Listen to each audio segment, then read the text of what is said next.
ইসরায়েলের সঙ্গে 6 দিনের যুদ্ধে নাস্তানাবুদ হয়েছিল আরব দেশগুলো, অর্থাৎ সিরিয়া, মিশর ও জর্ডান। সেটা ঘটেছিল 1967 সালের জুনে। ঠিক 58 বছর পরের জুনে যেন সেই কলঙ্ক মুছল ইরান।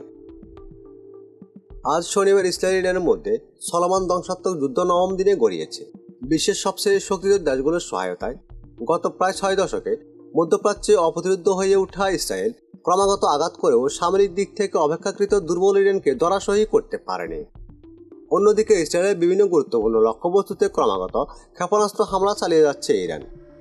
অনেকের কাছে মনে হতে পারে ইসরায়েলের সঙ্গে লড়াইয়ে টিকে থেকে ইরান আরবদের সেই শোচনীয় পরাজয়ের কলঙ্ক থেকে মুক্তি দিয়েছে। ব্রিটানিকের তথ্য বলছে 6 দিনের তৃতীয় আরব ইসরায়েল যুদ্ধ শুরু হয়েছিল 1967 সালের 5 জুন। তা স্থায়ী হয়েছিল 10 জুন পর্যন্ত। এই যুদ্ধের মাধ্যমে ইসরায়েল প্রতিবেশী মিশর, সিনাই ও গাজা উপত্যকায়, জর্ডানের পশ্চিম তীর ও জেরুজালেম ও সিরিয়ার গোলান মালভূমি দখল করে নেয়। এসব অঞ্চলকে আন্তর্জাতিক সম্প্রদায় ইসরায়েল অধিকৃত ভূখণ্ড হিসেবে বিবেচনা করে। এতে আরও বলা হয় 1967 সালের শুরুতে সিরিয়া গোলান মালভূমি থেকে ইসরায়েলি গ্রামগুলোই বোমা ফেলে। সে সময় ইসরায়েলি বিমান বাহিনী সিরিয়ায় 6টি মিগ যুদ্ধবিমান ভূপাতিত করে। মিশর সিনাই উপত্যকায় সেনা মোতায়েন করে। সে বছরের মে মাসে মিশন জর্ডানের সঙ্গে যৌথ প্রতিরক্ষা চুক্তি করলে ইসরায়েল মিশরের বিমান বাহিনীকে ধ্বংস করে দেয়। মিশরের হাত থেকে সিনাই ও গাজা উপত্যকার নিয়ন্ত্রণ নেয় ইসরায়েল। সিরিয়াকে গোলান মালভূমি থেকে সরিয়ে দেওয়ার পর ইসরায়েলি বাহিনী জর্ডানের কাছ থেকে পশ্চিম তীর ও জেরুজালেম দখল করে।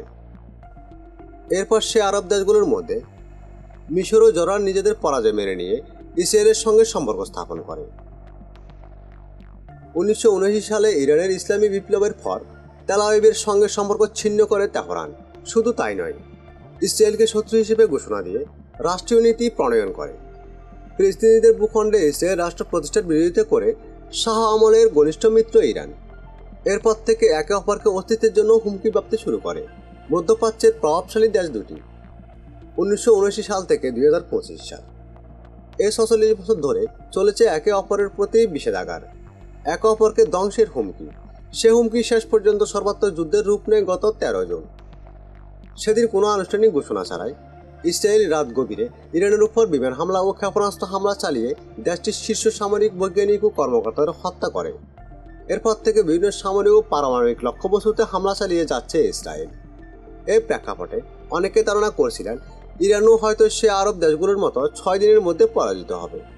যুদ্ধের 5ম দিনে মার্কিন প্রেসিডেন্ট ডোনাল্ড ট্রাম্প ইসরায়েলের পক্ষ হয়ে ইরানকে নিঃশর্ত আত্মসমর্পণের আহ্বান জানালে পরদিন ইরানের সর্বোচ্চ নেতা আয়াতুল্লাহ আলী খামেনি জাতির উদ্দেশ্যে বলেন, ইরানিরা আত্মসমর্পণের জাতি নয়।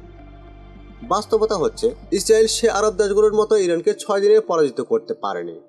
ইরান যেন আরবদের 6 দিনে পরাজয়ের কলঙ্ক গুছিয়ে দিল।